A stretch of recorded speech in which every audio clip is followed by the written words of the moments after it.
दोस्तों, मुकेश अंबानी को कौन नहीं जानता। वह भारत में सबसे अमीर बिजनेसमैन के रूप में जाने जाते हैं। ऐसा तीसरा साल हुआ है जब मुकेश अंबानी ने कोई सैलरी नहीं ली है। मुकेश अंबानी 3 साल से 0 सैलरी पर काम कर रहे हैं। कोरोना महामारी के दौरान मुकेश अंबानी ने अपनी मर्जी से सैलरी नहीं लेने का फैसला किया था। कोरोना महामारी से पहले मुकेश अंबानी की सालाना सैलरी 1 करोड़ रुपए थी। साल 2008 से लेकर साल 2020 तक मुकेश अंबानी ने सालाना 15 करोड़ रुपए लिए थे। हवाई जहाज में तो आपने कई बार यात्रा की होगी। इसका सफर बहुत ही आरामदायक होता है, लेकिन यह बात आपको पता नहीं होगी कि हवाई जहाज में भी हॉर्न लगाया जाता है। अब आप सोच रहे होंगे कि आसमान में ना ही ट्रैफिक होता है और ना ही जाम लगता है, फिर इसमें हॉर्न क्यों लगाया जाता है। दरअसल प्लेन में हॉर्न का इस्तेमाल ग्राउंड इंजीनियर और स्टाफ से संपर्क साधने के लिए किया जाता है। उड़ान भरने से पहले अगर प्लेन में कोई खराबी या फिर इमरजेंसी आ जाती है तो पायलट इस हॉर्न को बजाकर ग्राउंड इंजीनियर को अलर्ट मैसेज भेजता है। हॉर्न की बटन के ऊपर GND लिखा होता है। इसे दबाने पर सायरन जैसी आवाज निकलती है। बहुत सारे लोग अपने पड़ोसी देश पाकिस्तान की यात्रा करना चाहते हैं और जानना चाहते हैं कि वहाँ के लोग कैसे हैं। भारत का एक अनोखा रेलवे स्टेशन है जहाँ से आप बिना वीजा पासपोर्ट के पाकिस्तान जा सकते हैं। बहुत सारे लोग ऐसे हैं जो इस स्टेशन से पाकिस्तान जाते हैं, वो भी बिना वीजा और पासपोर्ट के। बिहार में एक रेलवे स्टेशन है पूर्णिया जंक्शन। इस रेलवे स्टेशन पर आप उतरकर पाकिस्तान जा सकते हैं। बता दें कि पूर्णिया जंक्शन से 30 किलोमीटर दूर एक गांव है जिसका नाम पाकिस्तान है।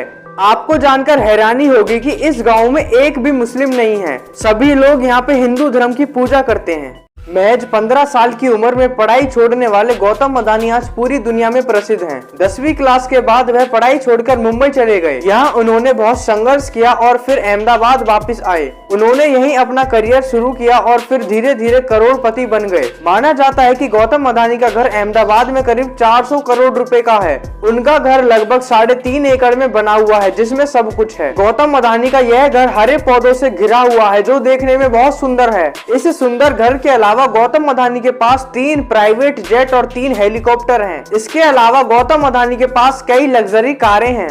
गौतम अदानी के पास कई कोयला कंपनी, रियल एस्टेट, एग्रो उत्पादन, ऑयल, गैस और लॉजिस्टिक कंपनियां हैं जो अलग अलग क्षेत्र में काम करती हैं और करोड़ों रुपए कमाती हैं। गौतम अदानी की कुल संपत्ति लगभग 125 अरब डॉलर हो गई है। क्या आप शेर और बब्बर शेर में अंतर जानते हैं? दरअसल शेर और बब्बर शेर का मतलब एक ही सिंग होता है। ये दोनों ही शब्द फारसी भाषा के शब्द हैं जिसका मतलब एक ही होता है, लेकिन हमारे यहाँ बब्बर शेर का मतलब बालों वाला सिंग होता है, जबकि शेर का मतलब हम धारियों वाले शेर से लेते हैं जिसे हम बाघ कहते हैं। बचपन से आप सुनते आए होंगे कि मछली जल की रानी है, तो क्या आपने कभी सोचा है कि जल का राजा कौन है? यह सिर्फ जल का राजा नहीं बल्कि समुद्र का शेर भी कहा जाता है। जल के राजा का नाम सी लॉयन है। सी लॉयन की दहाड़ एकदम जंगल के राजा शेर की तरह होती है। यह जीव एक बार में 10 से 20 मिनट तक पानी में रहते हैं। सी लॉयन की बुद्धि बहुत तेज होती है। यह उन चीजों को भी आसानी से याद रखते हैं जो इन्हें 10 साल पहले सिखाई गई होती है।